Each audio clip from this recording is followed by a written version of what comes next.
She was 8 months pregnant when her billionaire husband stood up at her own baby shower in front of 200 guests and announced he was leaving her for her own half-sister. But that wasn't the worst part.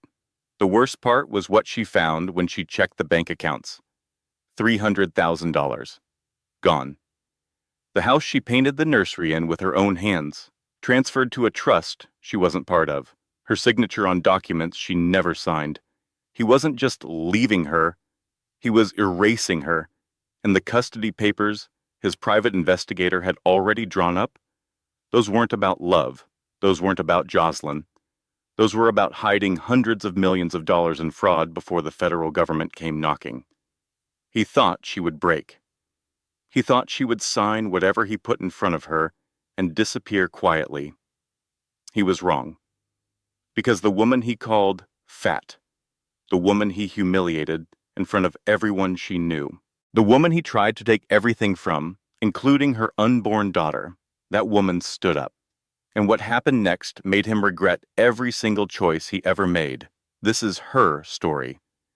And if you have ever been underestimated, overlooked, or made to feel small by someone who was supposed to love you, this story is for you. Stay until the end. You will not regret it. Message and lesson. This story carries a truth that every woman deserves to hear. Your worth is not measured by someone else's ability to see it. Not by a husband, not by a sister, not by a number on a scale, not by strangers in a comment section. You are the whole story, never just a chapter in someone else's book. When the world tries to make you small, stand tall. When they expect you to break, rebuild. When they take everything, discover that the most powerful thing you own is something no one can steal. Your strength. If this story moved you, if it made you feel something real, share it with a woman who needs to hear it today. Leave a comment and tell me, what moment hit you the hardest? Your words might be exactly what someone else needs to read tonight. Hit that like button so this story can reach more women who deserve to know they are not alone. And if you are new here, subscribe and turn on the notification bell so you never miss a story. Because every week, we bring you stories about women who refuse to be broken. And the next one might be the one that changes everything for you. You look absolutely huge. Jocelyn's laugh cut through the baby shower like a shard of glass. She pressed her hand to her chest and tilted her head. I mean, glowing. I meant glowing. Colette Ashford stood in the center of her own living room and smiled. She had been smiling for 2 hours straight. Her cheeks ached. Her lower back screamed. 8 months pregnant, and every bone in her body felt like it belonged to someone else. The Beacon Hill mansion sparkled. 200 guests filled the rooms with laughter and champagne glasses, and the kind of effortless elegance that took 6 weeks to plan. Imported peonies from Holland. A 5-tier cake shaped like a carousel, miniature bottles of French lavender oil as party favors. Colette had planned events like this for years. She knew what perfection looked like. Today was supposed to be hers. Her mother Dot stood near the gift table, rearranging silver boxes for the 3rd time. Dorothea Calloway was 58 years old, 5 feet 2 inches tall, and absolutely incapable of leaving a table alone. She shifted a box 2 inches to the left, then back to the right, then back to the left. "Mom," Colette called softly. "It's fine." "The bow is crooked," Dot said. "It's handmade. Handmade can still be straight." Maggie Sloane appeared at Colette's elbow with a glass of sparkling water. "Drink," she said. "You've been standing for 40 minutes. I'm fine." "You're swollen. Drink." Colette took the water. Maggie was 34, a labor and delivery nurse, and the kind of best friend who confused orders with affection. She had earned the right. They had been friends since freshman year at Boston University. 16 years of Maggie saying, "Drink, sit, eat, leave him," and Colette listening, to approximately half of it. Jocelyn moved through the room like light through crystal. She wore a white dress, not quite bridal, not quite innocent, something in between that made people look twice.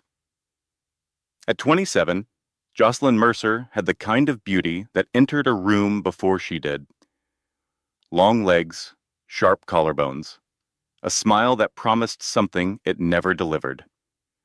She was Colette's half-sister, same father, different mothers, different everything. Colette watched Jocelyn pause at Grant's empty chair. She straightened his place card. She touched the back of the chair, just briefly, the way someone touches something that belongs to them. Grant was late. He was always late now. Colette smoothed her dress over her belly. She had been doing this all evening. Every few minutes, her hands moved without permission, pressing the fabric flat against the curve, trying to make herself smaller, trying to contain something that refused to be contained. She had gained 42 pounds during this pregnancy. The doctor said it was normal for her frame. Grant said nothing about it, which was worse. She caught her reflection in the window, round, soft, enormous. The woman looking back at her was someone she was still learning to recognize. The front door opened at 7:22. Grant Ashford walked in wearing a charcoal suit and no tie. He was 38, tall, dark hair threaded with silver at the temples. The kind of handsome that made people forgive him for things they shouldn't. He crossed the room. He kissed Colette on the cheek. His lips were dry. He smelled like cologne and something else, something floral that wasn't hers. He didn't touch her belly. He hadn't touched her belly in weeks. "Sorry I'm late," he said. "Meeting ran over." "On a Saturday," Colette said. "Real estate doesn't take weekends off." She nodded. She had been nodding at this answer for months. 20 minutes later, Grant asked for everyone's attention. He stood near the fireplace. He tapped his champagne glass with a dessert fork. The room quieted the way rooms do for men with money. Colette's heart lifted. She thought he was going to make a speech about the baby. She thought he was going to say something about becoming a father, about the nursery they had painted together, about the name they hadn't chosen yet. She was wrong. "I appreciate everyone being here tonight," Grant said. His voice was even, measured. The voice he used in boardrooms when the numbers were bad. "This isn't easy to say, and I apologize for the timing." Colette felt it before he said it. The way the air changed.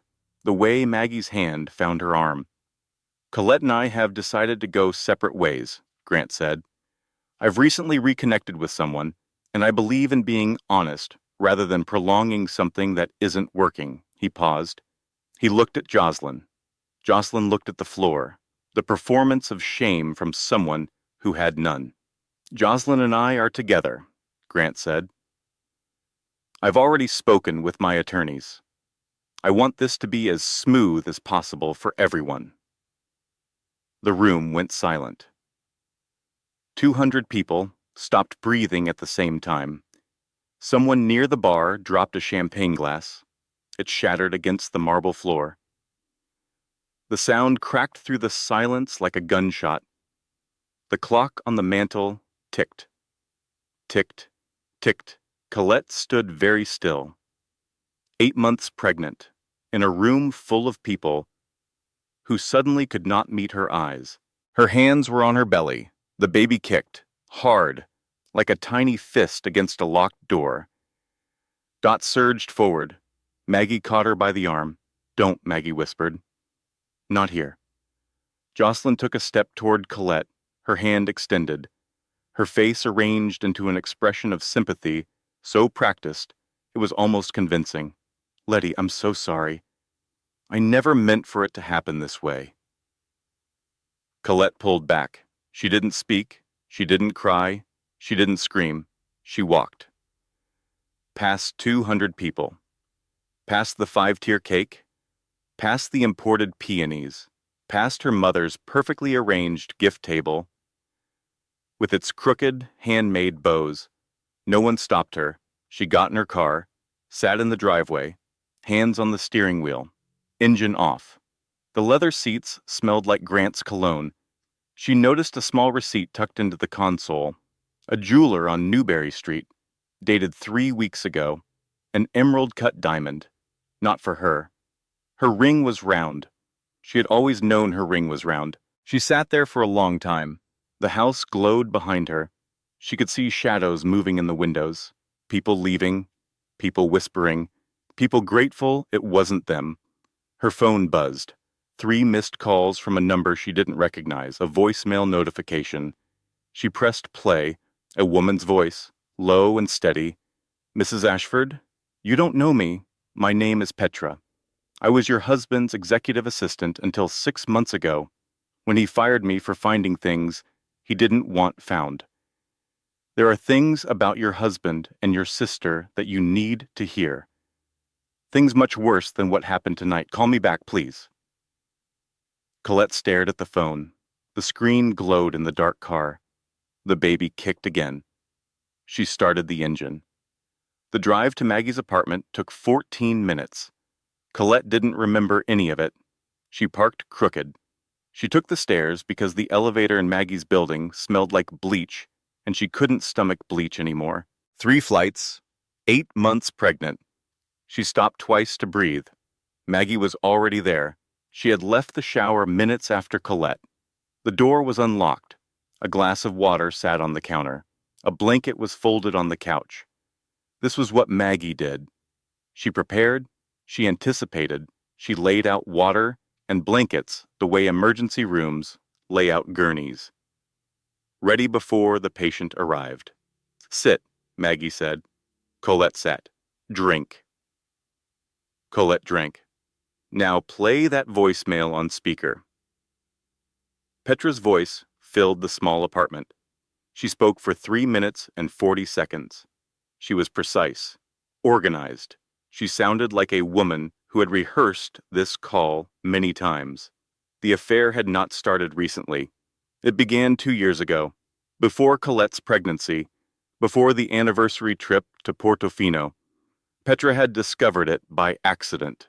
Hotel receipts, a second phone, credit card charges at restaurants Grant never mentioned. She confronted him privately, professionally, the way an assistant handles a problem. He fired her the next day, offered her 3-month severance and a non-disclosure agreement. She signed both.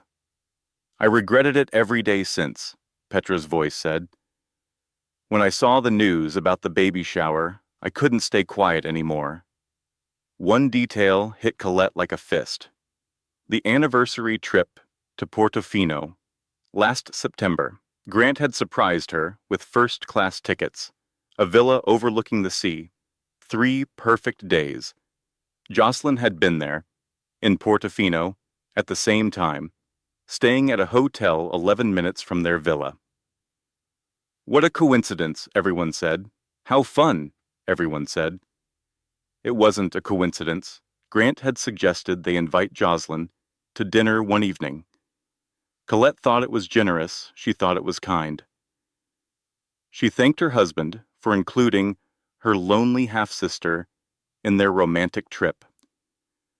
She remembered the dinner now, the restaurant overlooking the harbor, candles on the table. Jocelyn wore blue. Grant ordered for everyone.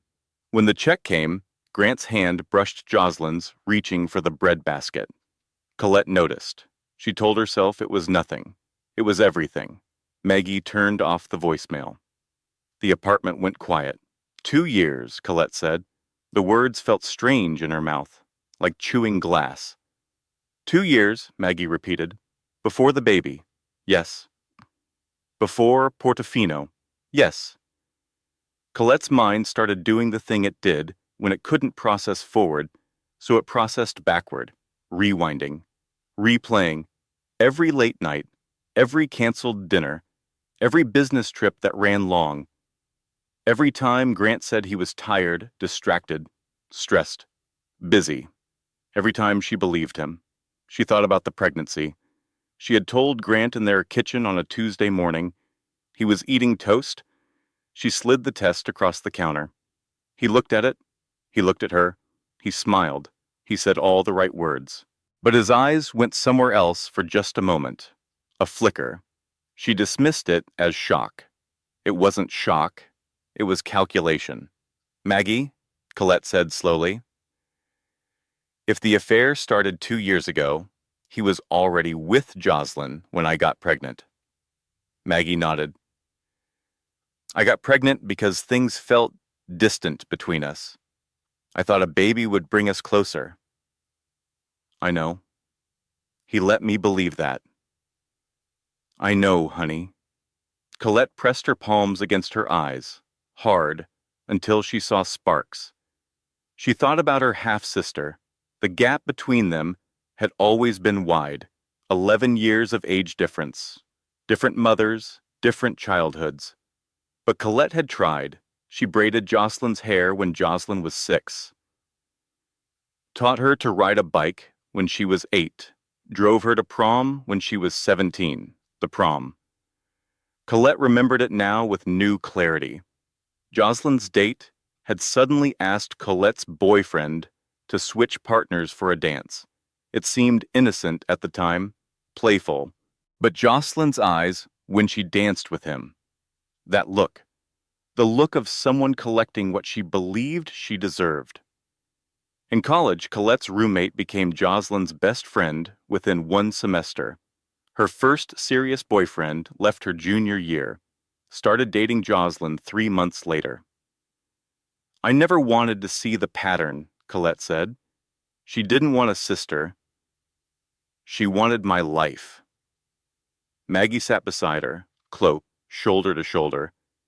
I need you to stop rewinding and start thinking forward. Can you do that? Not yet. Try. Give me a minute. Maggie gave her the minute, then she said, check the bank accounts. Colette opened her phone. Her fingers were clumsy. She typed the wrong password twice. She scrolled through bank statements the way women scroll through text messages when they're looking for proof. Fast at first, then slow, then back up, then screenshot, then scroll again. The joint checking account had been drained. $312,000. Transferred to an account she didn't recognize. The routing number led to a trust she wasn't part of. The savings account was empty. The investment portfolio had been liquidated 2 months ago. And the house, their house, the Beacon Hill mansion she had decorated room by room, painting the nursery sage green with her own hands. It had been transferred to something called the Ashford Legacy Trust 6 weeks ago. Her name was nowhere on the documents. He planned this, Colette whispered. He didn't just fall in love with someone else. He built an exit strategy. Like a hostile takeover, Maggie said. Exactly like that. Colette kept scrolling. Her thumb moved mechanically, past utility bills and grocery charges, and the $87 she spent at the maternity store last week on a dress she thought would make her feel beautiful at her own baby shower. Then she found it. A payment dated 5 weeks ago, $14,000, to a private investigation firm called Sterling and Associates. The memo line read, Ashford Domestic Matter, Priority. She clicked through to the attached correspondence. 1 email. From Sterling to Grant. Subject line, Ashford. Grounds for full custody. Priority. The room tilted. He didn't just want to leave her. He didn't just want Jocelyn, or the money, or the freedom. He wanted the baby. Colette set the phone down very carefully. The way you set down something fragile. The way you set down something that has already broken. Maggie, she said. Her voice was very quiet, very steady. The steadiness of someone standing at the edge. He's trying to take my baby. Maggie picked up the phone. She read the email. Her face went white, then red. No, Maggie said. Not gently, not softly. With the certainty of a woman who had spent 12 years helping mothers bring children into the world. No, he is not. Morning light came through Maggie's guest room curtains like an accusation. Too bright, too normal. The world had no right to look this ordinary. Colette had not slept. She had lain on her left side, the way Dr. Cross recommended for the baby's circulation, and stared at the wall until the wall stared back. Her mind would not stop replaying. The custody revelation changed everything. She understood now. Grant did not choose the baby shower by accident. He chose it because 200 witnesses would see her reaction. If she screamed, she was unstable. If she cried, she was weak. If she stayed calm, she didn't care enough about the marriage. Every response was a trap, and she had walked into that room thinking he was going to talk about the baby. She sat up slowly. Her body protested. Her back, her hips, her swollen ankles. She put her feet on the cold floor and let the shock of it wake her up. She thought about the beginning, the real beginning, not the baby shower, not Portofino, the very first time she saw Grant Ashford, a charity gala, the Boston Children's Hospital annual fundraiser. Colette was working it. She ran a small event planning business at the time, 20 employees, modest but growing. She was good at making other people's celebrations beautiful. Grant was the keynote donor. He stood at the podium in a navy suit and spoke about giving back. His voice was warm. His smile was easy. He wrote a check for $250,000 like it was nothing. After the event, he found her near the coat check. "You planned this," he said. Not a question. "My team did," Colette replied. "Your team is excellent, but the details are yours. The jazz trio instead of a DJ, the handwritten place cards, the way the centerpieces are just low enough that people can see each other across the table." He paused. "That's someone who understands that connection matters more than spectacle." She was flattered. Of course she was. He asked her to dinner the next evening. She said no. He asked again the following week. She said she would think about it. He sent flowers, not roses, ranunculus, her favorite. She had mentioned it once en masse, in passing, to a mutual acquaintance. He had listened, or he had investigated. At the time, she couldn't tell the difference. Now she knew. On their second date, he asked about her family, specifically about siblings. "I have a half-sister," Colette told him. "Jocelyn. She's 11 years younger. We're not close, but I try." "Tell me about her," Grant said. Colette showed him photos on her phone. Jocelyn at Christmas, Jocelyn at the beach, Jocelyn in a sundress that made her look like a magazine cover. Grant's thumb paused on one photo, Jocelyn laughing, head thrown back, throat exposed. He looked at it for 1 second too long. Then he scrolled past it and said, "She's lucky to have you as a sister." Colette remembered what happened next.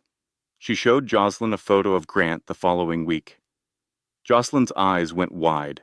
Something quick and hungry moved across her face. "He's gorgeous," Jocelyn said. A pause.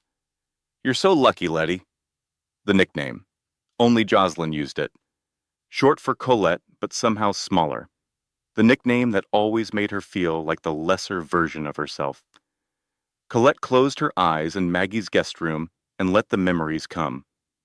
They came like waves now, each one crashing harder than the last. The wedding. October. 3 years ago. Jocelyn was maid of honor. She wore a pale gold dress that caught the light every time she moved. During the ceremony, she cried. Beautiful, photogenic tears. Everyone said how sweet it was. During the reception, Jocelyn gave a toast. She held her champagne glass and looked out at the 200 guests and said, "My sister found the perfect man, someone who sees her, someone who chooses her. I just hope that someday I find someone half as wonderful." She looked at Grant when she said it, not at Colette, at Grant. And Grant smiled, a small, private smile. The kind of smile that lives between two people who share a secret. Colette had the photo, page 14 of the wedding album. She had looked at it 100 times. Jocelyn's eyes locked on Grant. Grant's mouth curved upward. Colette beside them, blurred slightly, looking the other direction. She had never seen it before. She saw it now. It was always there, she said to the empty room. I just didn't want to look. She got up, she walked to Maggie's kitchen. She opened every cabinet until she found flour, sugar, butter, eggs, vanilla extract, chocolate chips. She baked chocolate chip cookies, her mother's recipe, the one Dot taught her when she was 9 years old. Cream the butter and sugar until fluffy. Add the eggs one at a time. Sift the dry ingredients. Fold in the chips. 375 degrees. 11 minutes. She didn't eat them. She just needed her hands to do something that made sense. The butter melted in the bowl, golden and soft. The smell filled the apartment, sweet and warm and ordinary.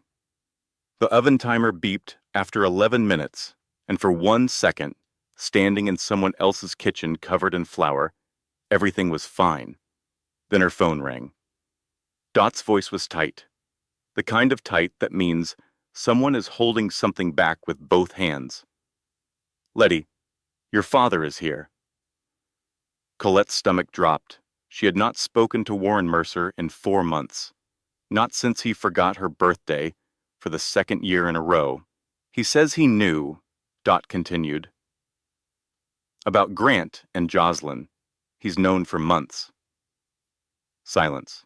And he says he has something to tell you about why Jocelyn is really doing this. Colette looked at the cookies cooling on the rack. Perfect rose, golden brown, the one thing she could control. I'll be there in 20 minutes, she said. Warren Mercer stood in Dot's kitchen like a man awaiting sentencing. He was 63 years old, thin, stooped. His hair had gone completely white since Colette last saw him. His hand shook. When he reached for the coffee cup Dot set before him with more force than necessary. Sit down, Warren, Dot said. Her voice was flat. She had been divorced from this man for 24 years, and the sight of him in her kitchen still made her jaw tight. Colette stood in the doorway. She did not sit. She wanted the advantage of height, such as it was. She wanted to look down at the man who had failed her since she was 7 years old. Start talking, she said. Warren stared at his coffee. Jocelyn's mother died 3 years ago. You knew that. I sent flowers. What you didn't know is that Linda left debts, significant debts, gambling, shopping, medical bills she hid, nearly $400,000. Colette said nothing. Jocelyn's trust fund, the one my parents set up, she burned through it in 18 months. Rent on that apartment in Back Bay, designer clothes, trips she posted all over Instagram.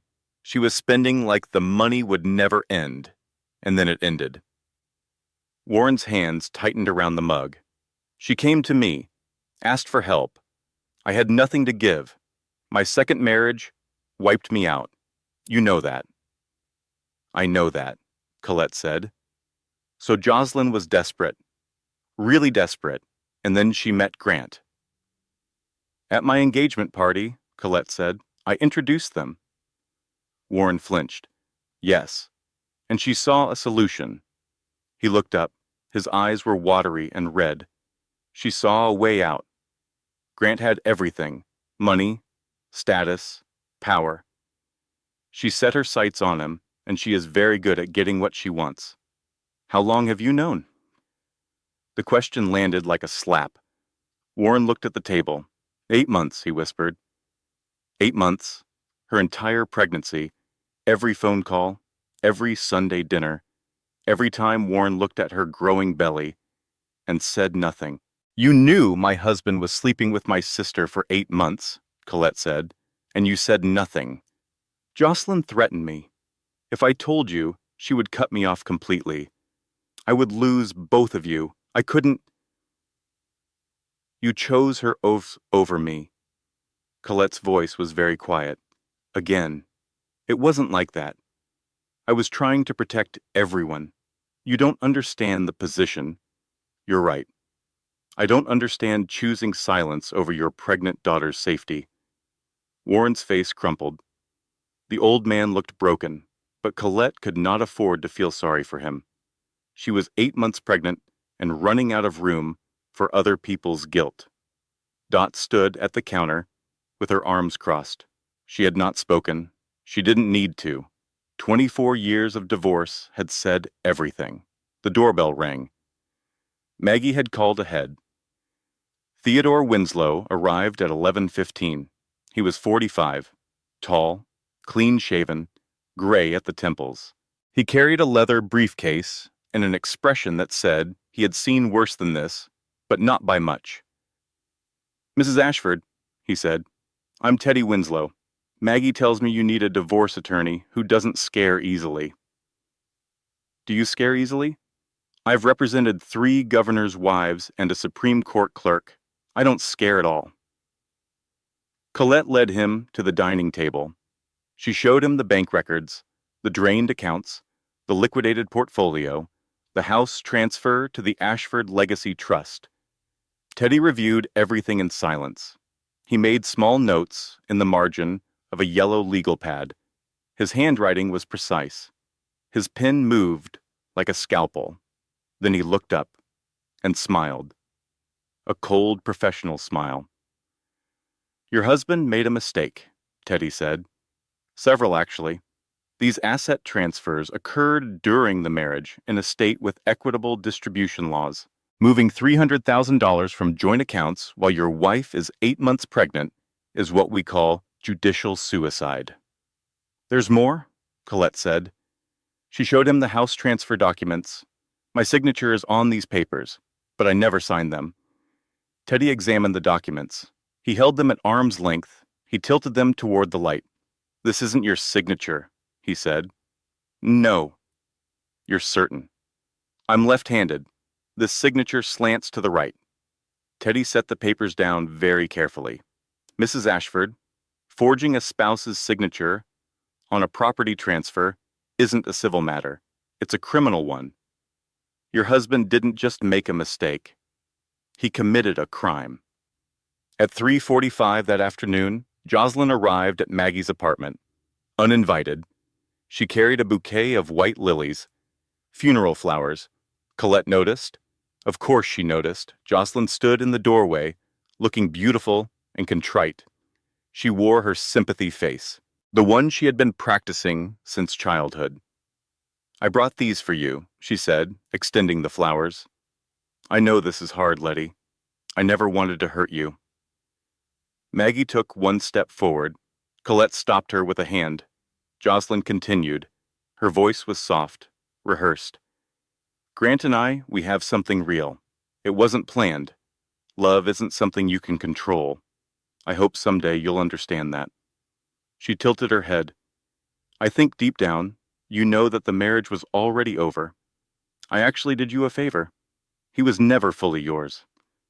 The apartment went quiet. Maggie's hands were fists at her sides.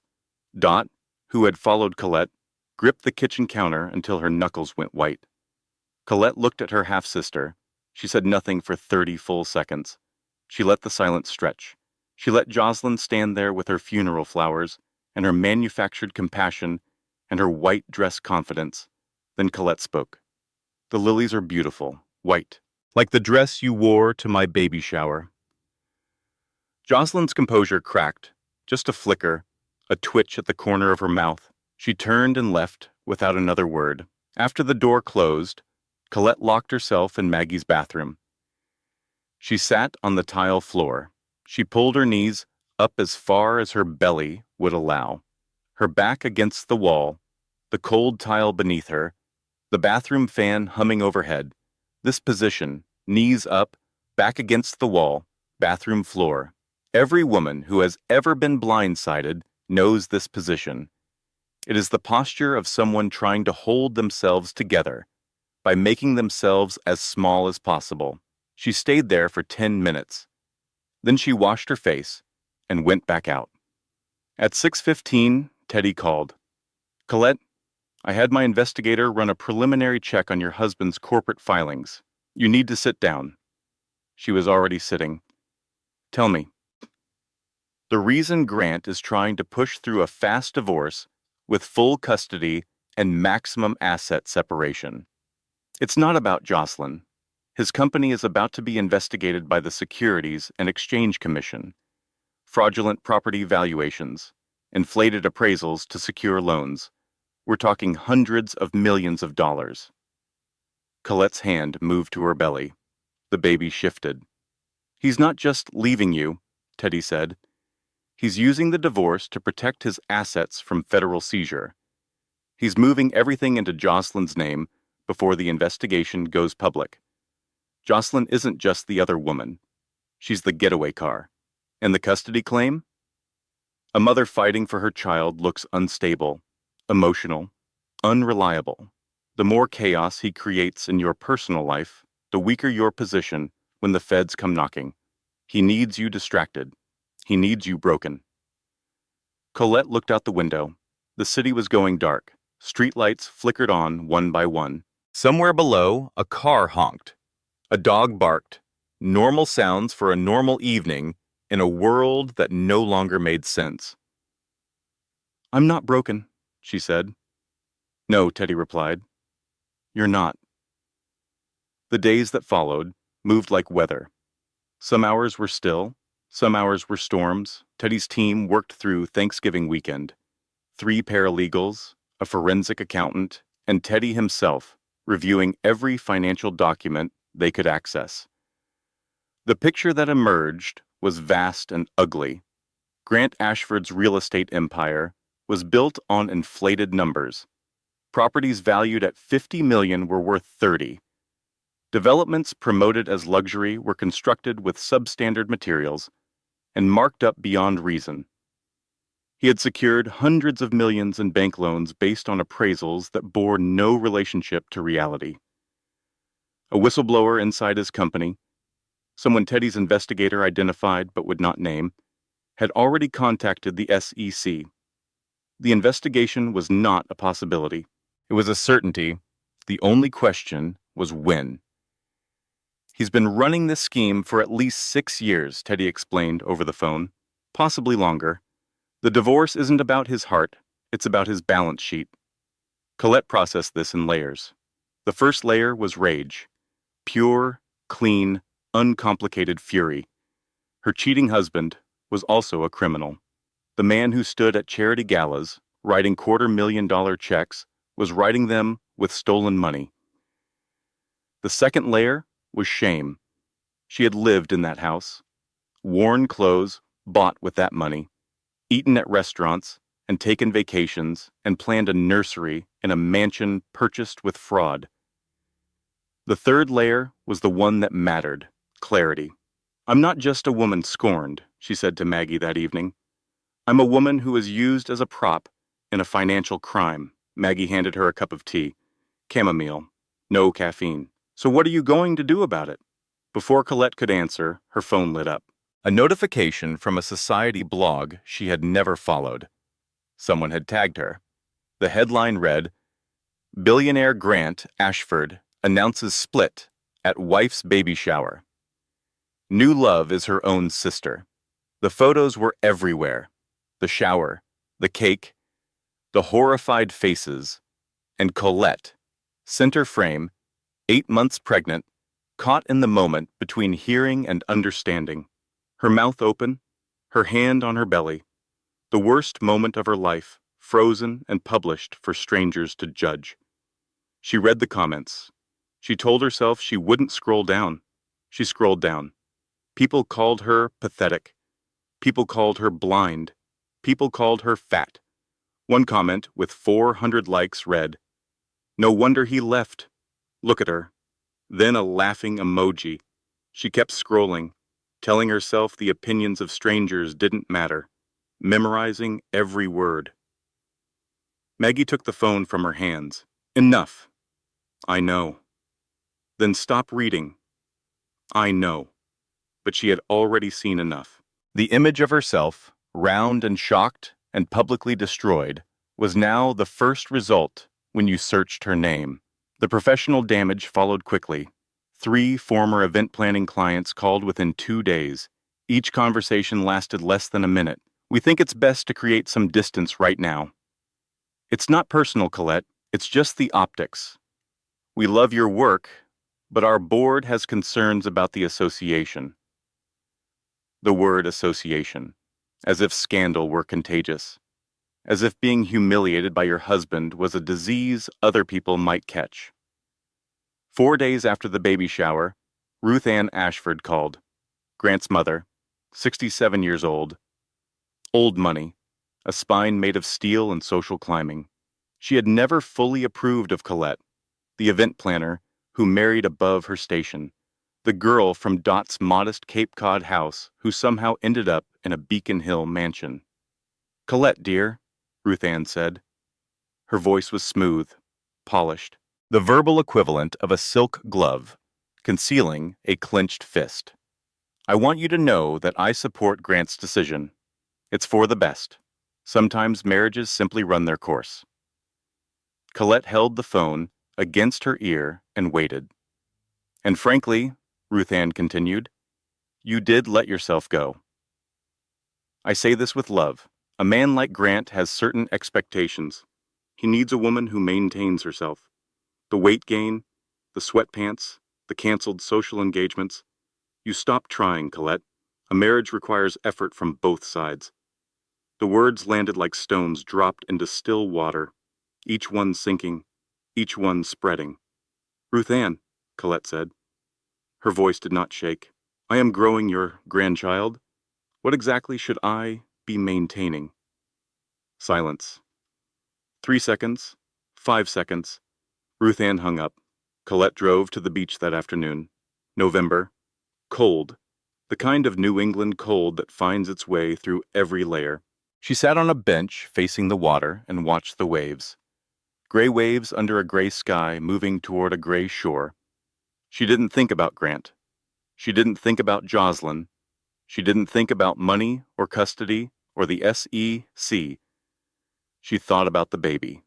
She placed both hands on her belly, flat, open, feeling the warmth beneath. "It's you and me," she whispered. "That's enough. That has to be enough." The wind picked up, the waves crashed harder, a seagull screamed overhead, angry at nothing and everything. She sat there until her fingers went numb. That evening, an encrypted email arrived. The sender was Beau Prescott, Grant's business partner of 12 years, his best man at the wedding, the person Grant trusted more than anyone. Subject line: "I can't stay quiet anymore." Attached: 3 years of financial records, every fraudulent appraisal, every inflated valuation, every hidden account, every shell company, every lie documented and dated and damning.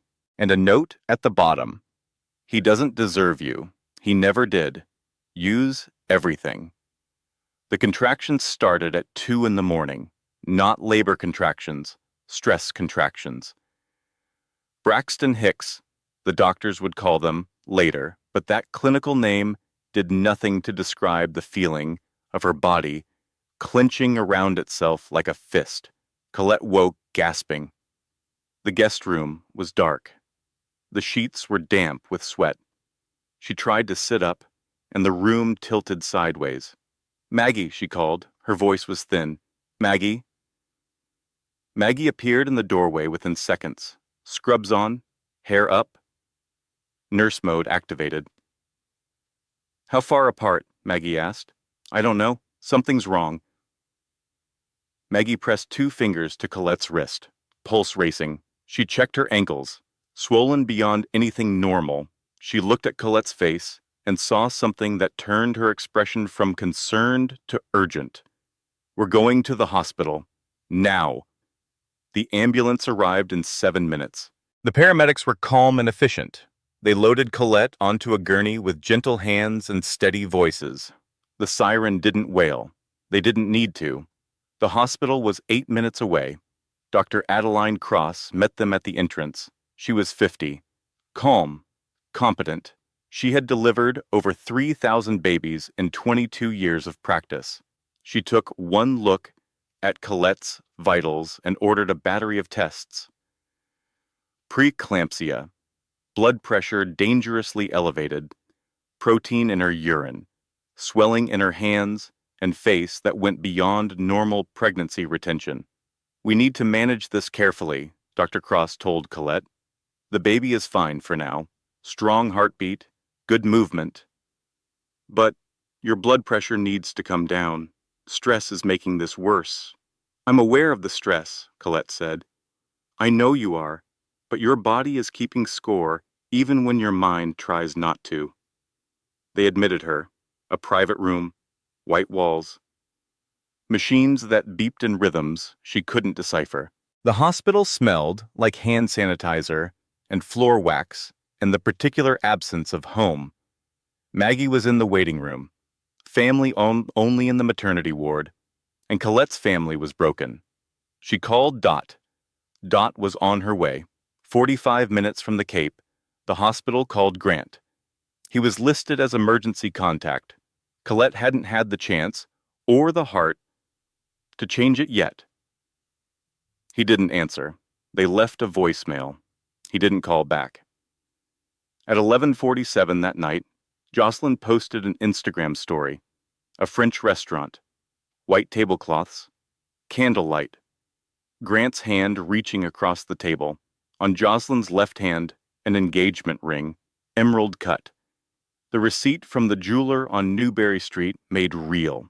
The caption, "When you know, you know." 214 likes in the first hour. Colette didn't see it. A nurse did. She mentioned it to another nurse. The second nurse mentioned it to Maggie in the waiting room. Maggie said a word that would have gotten her fired in most workplaces. At 3 in the morning, the hospital went quiet. Colette lay on her left side. Monitors beeped. The IV dripped. A fluorescent light buzzed overhead, slightly off rhythm, like a heartbeat that couldn't find its tempo. She stared at the ceiling tiles. She counted them. 14 across, 9 down, 126 tiles between her and whatever was above. Her mind did what it always did in the dark. It went backward. Every choice that led here. Marrying Grant despite Maggie's carefully worded warnings. Introducing him to Jocelyn at the engagement party. Ignoring the late nights. Accepting the excuses. Getting pregnant because she thought a baby would close the distance between them. God, I did this to myself. No, he did this to me. No, I let him. No. He chose to lie. He chose to cheat. He chose to steal. I chose to trust. Trusting isn't a crime. Trusting isn't stupidity. Trusting is what you do when you love someone. And I loved him. That doesn't make me weak. That makes me someone who gave everything to a man who deserved none of it. She cried. Not the gentle crying from movies. The ugly kind. The kind that contorts your face and squeezes your chest and makes the heart monitors beep faster. A nurse came in. Older. Gray hair pulled back in a bun. She didn't ask questions. She didn't offer advice. She sat on the edge of the bed and held Colette's hand. The nurse's palm was warm and dry and steady. They sat like that for a long time. The machines beeped. The ceiling buzzed. Outside, the city slept. Morning came. Gray light through the hospital blinds. Dot was in the chair beside the bed, asleep, her reading glasses still on her face. Maggie came in with coffee she wasn't allowed to drink, and news she didn't want to hear. Grant's attorney filed a motion this morning, Maggie said. Emergency custody petition. He's claiming your hospitalization demonstrates inability to provide a stable environment for the child. Colette closed her eyes. He's using this, she said. Yes. She opened her eyes. She looked at Maggie. She looked at her mother sleeping in the chair. She looked at her own hands, swollen and IV pierced, and resting on a belly that held everything she had left. "I want to give in," she said. "I want to sign whatever he wants. Give him whatever he wants. I'm tired. I can't fight a billionaire. I can't fight my own sister. I can't fight while growing a human being inside my body." Maggie sat on the hospital bed. She took both of Colette's hands in hers. "You remember when we were 19? That landlord who tried to keep our security deposit? $400. You fought that man for 3 months. You wrote letters. You showed up at his office. You filed a complaint with the housing board. You won. That was different. You fought for $400, Colette. Your baby is worth more than $400. Silence. "That landlord didn't have $1 billion, Colette said. "No, but he had the same amount of nerve." Dr. Cross came in at 10:15 with test results. She held the chart against her chest and smiled. "The baby is healthy, strong heartbeat, good movement. All measurements are exactly where they should be." She paused. "And I can tell you the sex, if you'd like to know." Colette had been waiting. She and Grant had agreed to wait, but Grant had broken every other agreement, so this one no longer applied. "Tell me, you're having a girl, a daughter. Something shifted. Not dramatic, not cinematic, something quiet and deep, like tectonic plates adjusting beneath the surface. A realignment so fundamental, it changed the shape of everything above. She was having a daughter, and her daughter was going to be born into a world where her mother either fought or surrendered. There was no middle ground. There was no quiet option. Colette picked up her phone. She called Teddy. "Get Bo's files," she said. "The boss," she said. "Get the forensic accountant. Get everything." "Does this mean we're not signing anything, we're not giving in, we're not accepting whatever he offers?" She paused. "My daughter is going to know that her mother stood up." Released from the hospital on strict bed rest, Colette set up her war room on Maggie's couch, 3 pillows behind her back, a laptop on a breakfast tray. Her swollen feet elevated on a stack of cushions. She looked ridiculous. She felt invincible. Teddy's team had been working around the clock. Bo's financial records were a gold mine, 3 years of fraudulent appraisals, documented in meticulous detail. Inflated property values, falsified loan applications, hidden accounts in Delaware and the Cayman Islands. The paper trail led from Grant's desk to a network of shell companies so elaborate it would take federal investigators months to untangle. Bo came to see her on a Thursday afternoon. He stood in Maggie's living room with his hands in his pockets and the look of a man who had been carrying something heavy for a very long time. He was 40, solid, broad shoulders, the kind of man who filled a doorway. He and Grant had been partners for 12 years. They had built the company together. They had celebrated together and lied together and looked the other way together. "I should have come forward sooner," Bo said. He couldn't quite look at her. "I knew about the fraud for over a year. I told myself it would sort itself out, that the market would correct, that the numbers would eventually align with reality." He paused. "They never do." "Why now?" Colette asked. "The baby shower." His jaw tightened. "I watched him stand in front of 200 people and humiliate his pregnant wife. I watched him smile while he did it, and I realized something." "What?" "If he could do that to you, there's nothing he wouldn't do. To anyone." He looked at her then, really looked at her, not with pity, not with guilt, with something that resembled respect. "I've done a lot of things I'm not proud of," Bo said. "But I won't be part of destroying a mother and her child." Meanwhile, Jocelyn was learning that penthouse living came with a price. Grant was distracted. The SEC inquiry had begun. Quiet at first, document requests and preliminary interviews. His lawyers called at all hours. His mood swung from manic confidence to cold fury. He worked 18-hour days and came home smelling like whiskey and anxiety. Jocelyn had moved into the penthouse on Commonwealth Avenue. She redecorated. She removed every photo of Colette. She replaced the art. She fired the housekeeper and the cook and the driver. She hired her own people. She hosted a dinner party 2 weeks after the baby shower, 12 guests. She introduced herself as the future Mrs. Ashford and served a 7-course meal prepared by a private chef. But Grant barely spoke at the dinner. He checked his phone under the table. He snapped at the waiter for pouring the wrong wine. When a guest asked about the real estate market, Grant's smile went thin and brittle, and everyone pretended not to notice. After the guests left, Jocelyn found Grant in his office. Door closed. Phone to his ear, his voice was harsh. "Tell them we'll comply, but we need more time. Stall. Do whatever you have to do." She waited until he hung up. "What's happening?" she asked. "Business," he said. "You wouldn't understand. Try me." He looked at her the way you look at something that has already served its purpose. "Go to bed, Jocelyn." She went. She lay in the bed she had taken from her sister and stared at the ceiling and wondered if this was what winning felt like. She called a friend the next morning. Her voice was careful, controlled. "He's different now, stressed, distant. He barely looks at me. I gave up everything for this." Her friend was quiet for a moment, then, "What exactly did you give up, Joss?"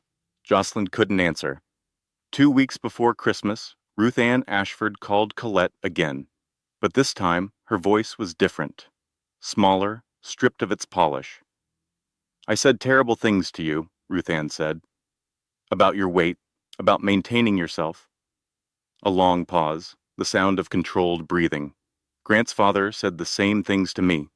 30 years ago, before he left me for his secretary. I swore I would never become that woman, the woman who blames the wife." Her voice cracked, a specific wobble.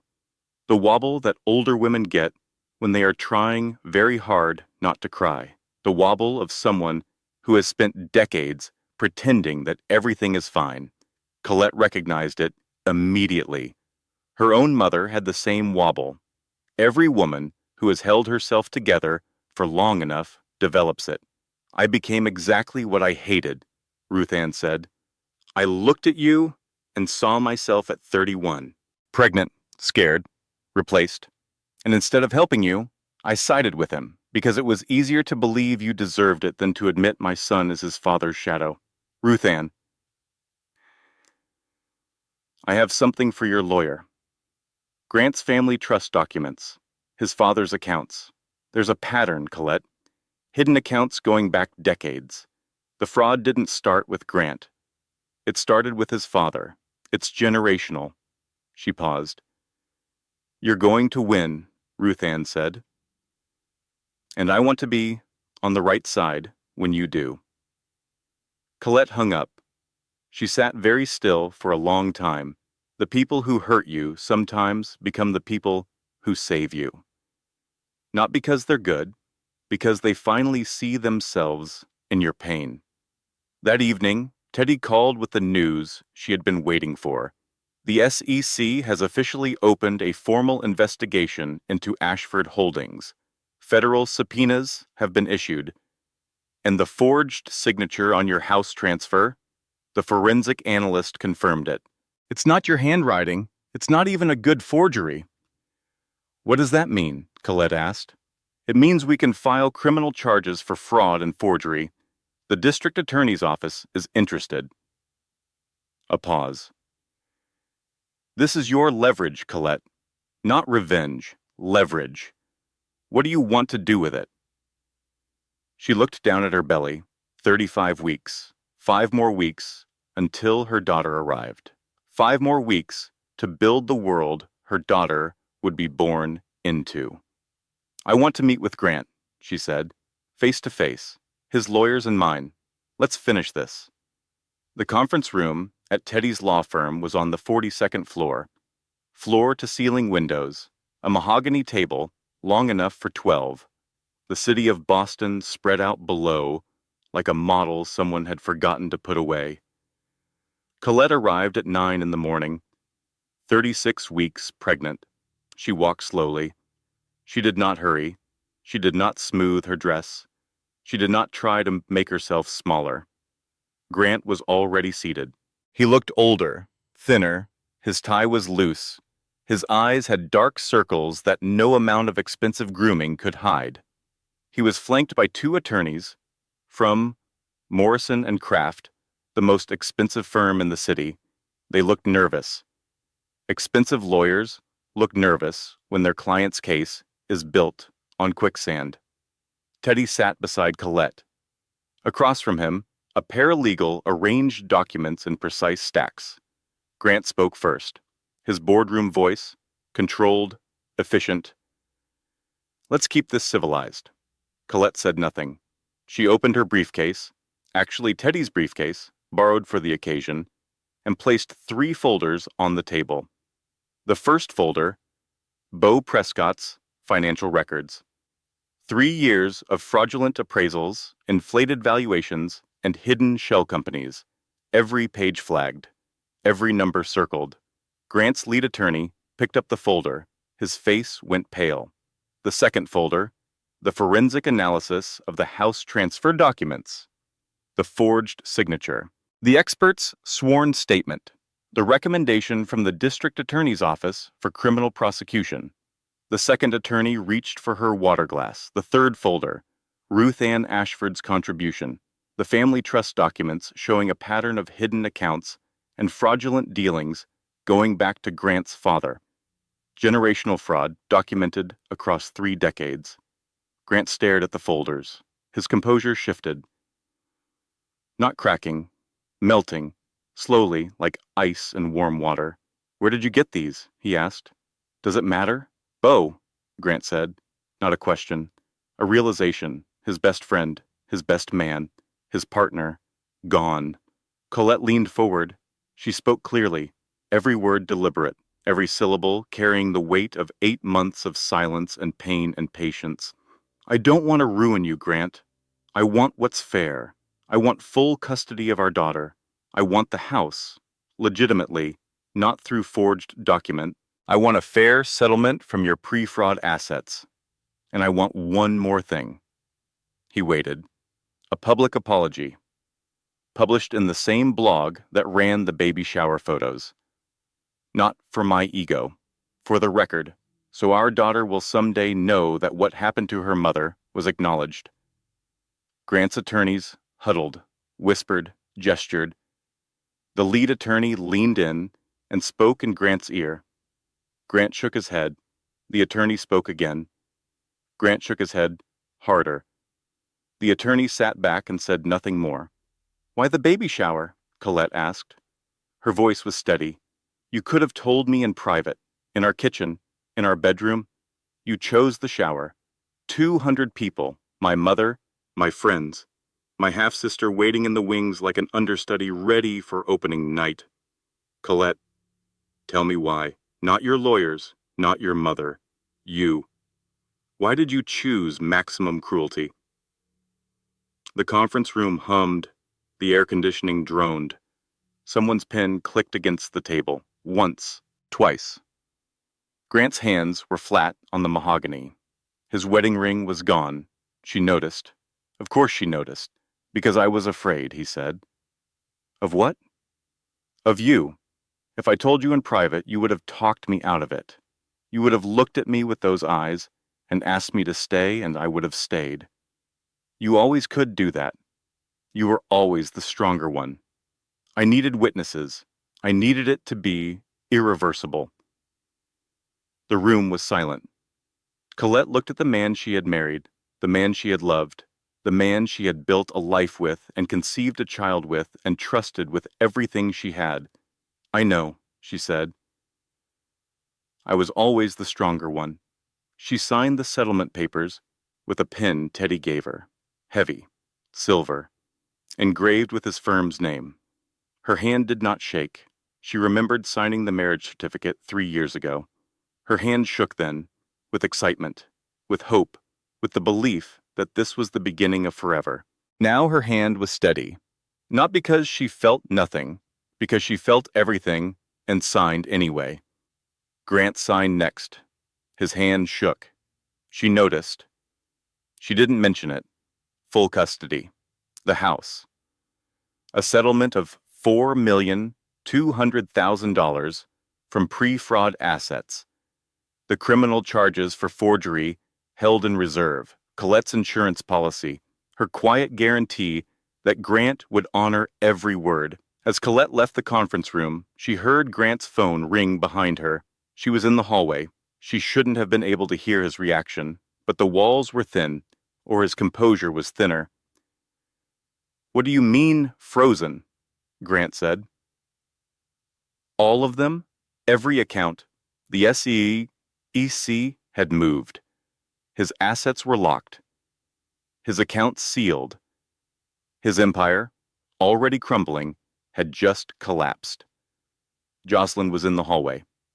She had been waiting. She wore a cream sweater and designer boots and an expression that was slowly reshaping itself from concern to calculation. She heard everything. Her manicured fingers moved across her phone screen. Colette didn't need to see what she was typing. She already knew. Jocelyn was Googling divorce lawyers. 3 months into her fairy tale, and the carriage had already turned back into a pumpkin. The SEC investigation made the front page of the Boston Globe on a Tuesday. By Wednesday, it was national news. By Thursday, Grant Ashford's name was trending on social media, accompanied by words like fraud, scandal, and downfall